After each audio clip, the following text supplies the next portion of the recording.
So my question is on gun control. Mm-hmm. So we've all heard what all-knowing Jimmy Kimmel thinks of gun control, but Yeah, our great moral savior. yeah, the deity, yeah, you know. But We're not bouncing women on trampolines.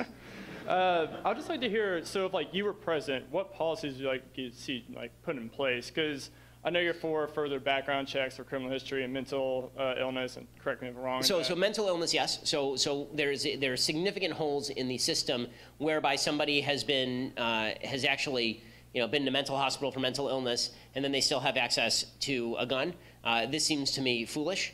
And the biggest problem here, honestly, is that the government is, again, really bad in enforcing things. So in the state of California, there are like 30,000 people who had guns and who were on the mental illness list, and the state knew about them, and they had 30 people to police those 30,000 people and try and remove guns from them. Good luck with that.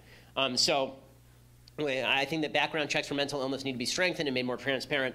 I think that that would be the chief criticism. As far as some of the other background checks, I mean, universal background checks essentially exist now, except with regard to hand-to-hand purchases, which is not a gun show loophole. It's just a hand-to-hand purchase loophole. And it's going to be almost impossible to police that anyway, because if I decide to sell you my gun, unless you go out and commit a crime, nobody's ever going to know about it for the rest of human history.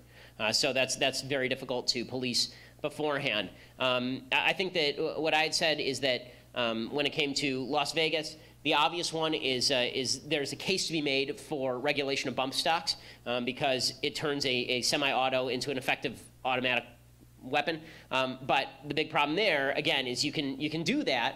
I'm not sure it's going to be super effective because you can manufacture a bump stock with basically a spring. So it's not super difficult. And you can also bump fire a rifle if you know what you're doing.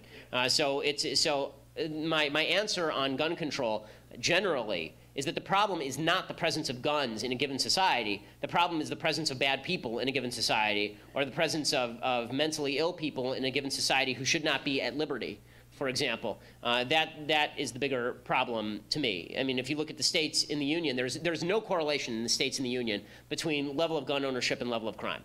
In fact, virtually all crime in the United States exists in major cities, right, which tend to vote blue, right, and where there is heavy gun control.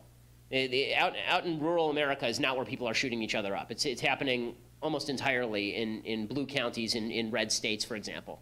Right? People say, "Oh, Louisiana, really high gun crime rate." Right? It's all in New Orleans. Right? Really. I mean, if you look at where it's located, it's all in New Orleans.